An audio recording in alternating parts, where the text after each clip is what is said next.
Je vais en faire la lecture d'un patriote. Personne ne peut accepter les images que nous voyons à la télévision. Ay nit ñu nga xam ni c'est des civils duñu militaire duñu dara seen yoon nekk su nekk ak seen famille ñu ñëw bombarder seen bâtiment ñi naan waa Ukraine ñoo ko def ñi naan touristes ñoo ko def mais ils sont obligés de sortir. En moins de 10 jours, il y a eu 2 millions de réfugiés yu dem en Pologne et dans les pays limitrophes.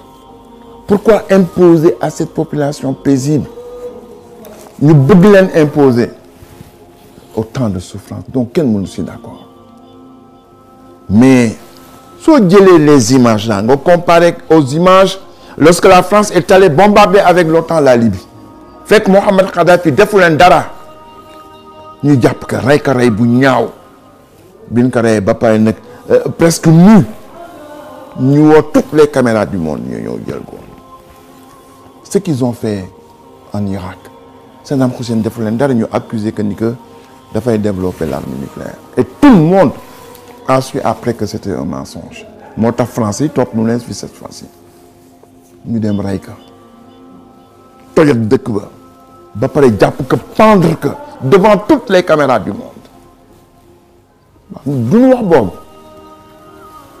Chili dans les années 70 Allende démocratiquement élu par son peuple neexul États-Unis parce qu'il était de gauche ñu ñëw aux États-Unis ñu ñëw au Chili jàpp leen les gens qui étaient avec Allende dañ leen dugal ci benn ngandum stade Pablo Neruda prix Nobel de la littérature ñu rey ko nanu wax boobu aujourd'hui le problème de l'Ukraine c'est pas l'Ukraine c'est l'Allemagne. Pourquoi c'est l'Allemagne? C'est l'Allemagne parce que simplement les États-Unis ne voient pas d'un bon œil la dépendance de l'Allemagne par rapport au gaz soviétique, au gaz russe. 60% de l'alimentation en énergie vient de la Russie. Ils veulent casser ça pour leur vendre le gaz de schiste. Et c'est une bataille de longue date. Trump moo ko empêché woon. Léegi nag la bataille essentielle c'est ça. La bataille essentielle c'est pas l'Ukraine. C'est l'Allemagne. La deuxième bataille essentielle si xam nga lan la c'est l'Afrique. Il y a des velléités de patriotisme à travers le Mali, à travers la Centrafrique. Imagine-toi il y a 10 ans que ñu wax français génn leen Mali ñu dem te réagirul dàq na leen en Afrique centrale. Pourquoi les chefs d'État de là-bas ont osé le faire? C'est parce qu'ils savent qu'il y a les Russes qui les défendent. C'est pas les saints les Russes. Je les ai assez étudiés. Mais quand même dans le contexte actuel de l'insécurité dans notre région, moi, m'en soucie. J'assume que c'est une bonne chose qu'ils soient ici. Parce que je ne crois pas à la lutte contre le terrorisme. Terrorisme, quand moo ko fi indi.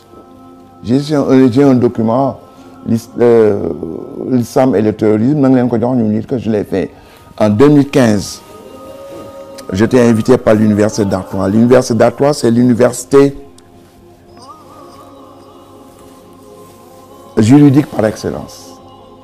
Tous les renseignements généraux étaient venus, etc. xam nga ñoom dañ lay woo pour inviter la pour que tu sois l'idiot utile. L'idiot utile mooy lan mooy nga wax li ñu bëgg dégg ñoom waaw moo wax leen ni pour moi le terrorisme a été créé de toutes pièces par la France à la suite de ce qui s'est passé en Libye. Et là, quand la France dit que dañoo dans la région du Sahel pour combattre le terrorisme, y compris au Sénégal, je dis que c'est faux. C'est eux qui l'ont créé. Quand la France est là pourquoi? Pour sa mainmise sur nos ressources naturelles. Le Mali est un pays immensément riche. Et c'est les Français, depuis l'époque coloniale, qui contrôlent toutes les richesses. Centrafrique, c'est un pays immensément riche. C'est la France qui contrôle. La France peut rentrer dans le débat sur le nucléaire. C'est l'uranium du Niger. L'Allemagne ne peut pas le faire. Parce qu'ils sont obligés de retourner au charbon. Mais la France peut utiliser le nucléaire parce qu'ils ont accès. Un accès gratuit. à l'uranium du Niger. Donc ne nous bàyyi la désinformation ne nous bàyyi les fake news soo ubbee sa télévision léegi da ngay fay lu nekk ñu ngi koy yekk Poutine lu nekk ñu ngi koy yekk la Russie mais la Russie bi nga xamee ni ñoom kan moo combattre Angola ba portugais yi jóg fa kan moo combattre Guinée-Bissau ba ñoom ñu jugi fa avec les Cubains ba ñoom le Mozambique qu'est-ce qui a contribué à son indépendance? L'Afrique du Sud qui a toujours soutenu le régime d'apartheid si ce n'est les pays occidentaux et en premier lieu la Grande-Bretagne et les États-Unis.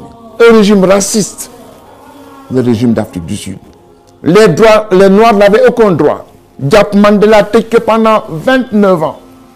Mais nanu wax boobu, ce sont des gens qui n'ont aucune leçon à donner à qui que ce soit à travers le monde. Et la France est essentiellement responsable de l'insécurité dans notre sous-région. Je ne crois pas qu'ils viennent nous défendre contre les terroristes.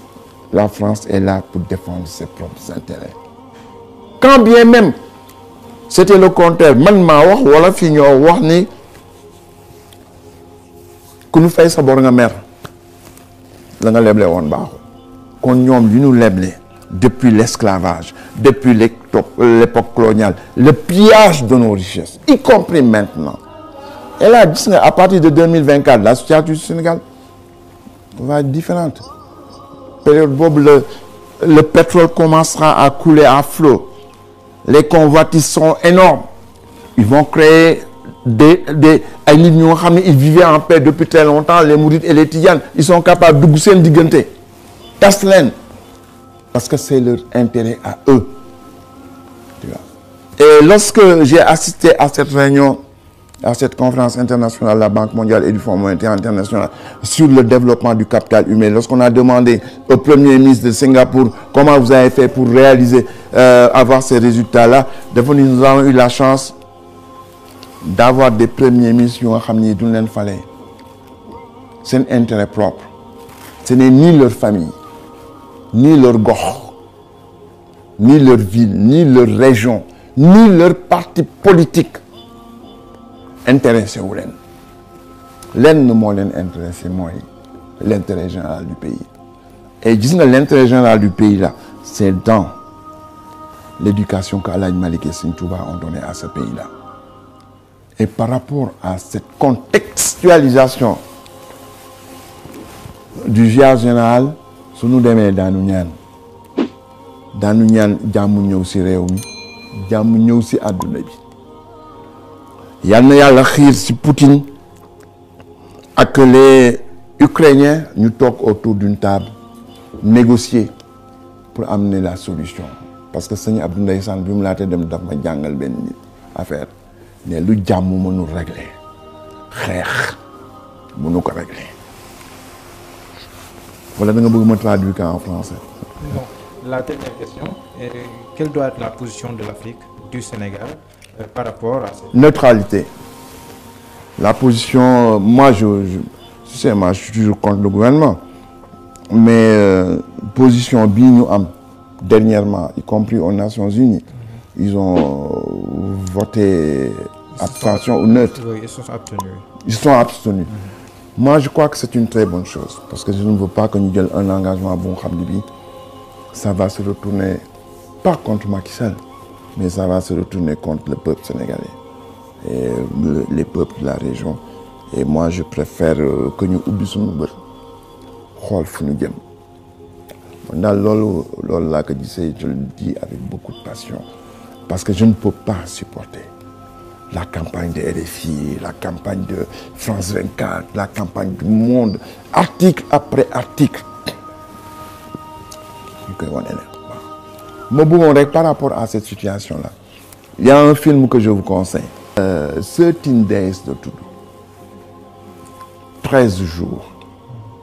Ça parle de la crise de Cuba, de la baie des cochons de 1962.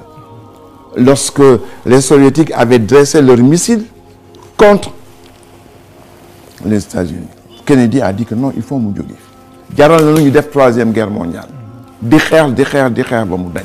Film bi nag ça parle de ça, c'est 2 heures de film, mais lépp ngi ci. Si tu vois ce film-là, tu comprendras quelle est la bataille de Poutine.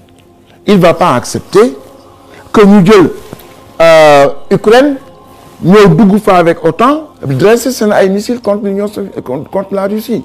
Et ils vont les punir à 2 reprises. Ils vont les punir par rapport à gaz Yoni, à la dépendance de l'Europe, par rapport au gaz de la Russie, mais aussi par rapport au soutien que la Russie donne à des régimes tels que le régime malien, tels que le régime de Centrafrique, qui ont des velléités de patriotisme. Ce sera une double punition. Et nous, en tant que patriotes, bien que Poutine ne soit pas un saint, nous